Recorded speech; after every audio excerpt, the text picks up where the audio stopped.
서울의 논평. 대선 주자 찌그러진 홍준표, 황교안, 떠오른 정치 공작 윤석열. 최근 검언유착에 대한 전문수사 자문단 소집과 생뚱맞은 야당 대선 주자 후보 1위 등 윤석열 총장에 대한 잡음이 하루도 끊이지 않고 논란이 되고 있습니다.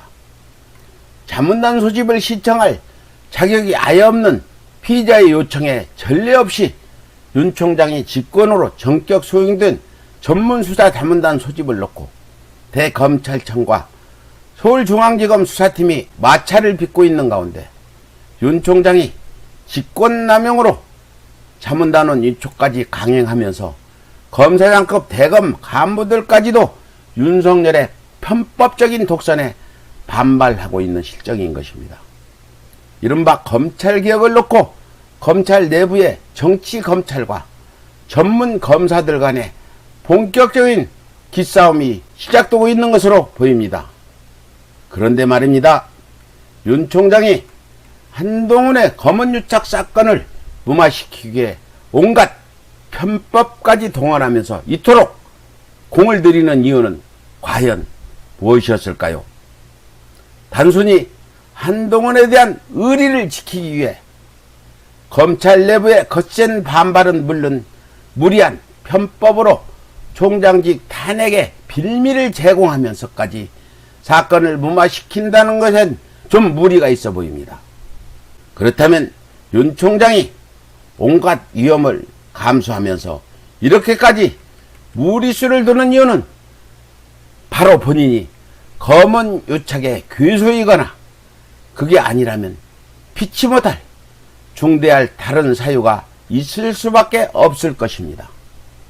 그리고 이에 대한 답은 본 검언유착 사건이 바로 총선을 앞둔 시점에서 검찰과 수구 언론이 합작한 정치 공작이라는 힌트에서 찾을 수 있을 것입니다.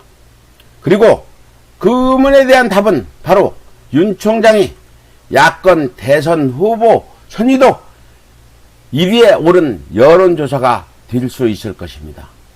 또한 지금까지 미래통합당을 이끌어왔던 핵심 인사들 대부분이 검사 출신이었듯 정치 검찰과 미래통합당 간에 뗄래야 뗄 수 없는 끈끈한 공생관계가 윤 총장의 대선 후보 등극은 물론 윤 총장이 왜 그토록 검언유착 사건을 무마시키려 했는지 충분히 설명하고도 남을 것입니다.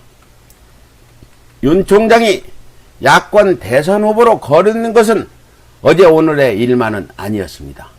지난 1월 말 세계 일부가 실시한 여론조사에서도 윤 총장은 10.8%의 지지율로 황교안을 따돌리며 야권 후보 1위를 차지한 바 있었습니다.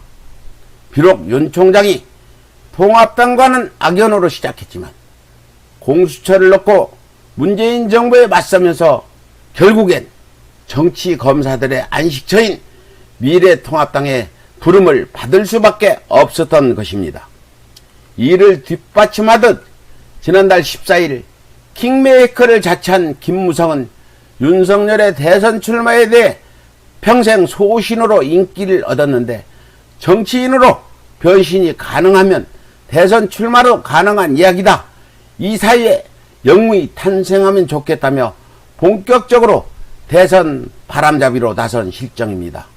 더군다나 미통당 김종인 비대위원장은 지난달 25일 법사위에서 여당이 검찰을 제대로 감사하지 않는다며 감사원장을 질책하자 여당을 향해 윤석열 검찰총장과 추재형 감사원장에 대한 언급을 자제해달라며 윤석열 챙기기에 본격적으로 나선 모양새입니다.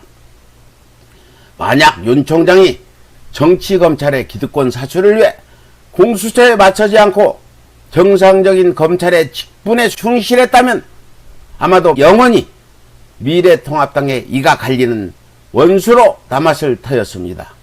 하지만 검찰공화국의 수장이라는 권좌에 오른 윤석열은 국민 대신 정치검찰의 기득권을 택했고 결국 수구들의 미래를 책임질 구원투수로 급부상하게 된 것이었습니다. 또한 갖은 비리 의혹 폭로로 국민과 여당의 극해 탈한 사퇴 압력에도 불구하고 윤 총장이 끝까지 버텨왔던 이유는 결국 보수층의 지지를 최대한 확보하기 위한 정치적 판단이었던 것이며, 측근의 검언 유착을 무마하려 했던 결정적 이유 또한 대선을 염두에 둔 주변 정리의 일환으로 볼 수밖에 없다 할 것입니다.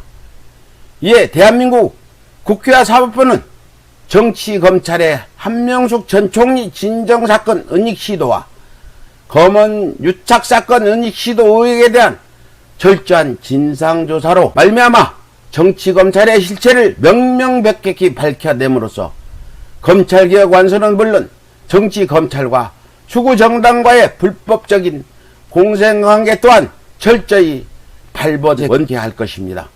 이상 서울의 소리 논평이었습니다.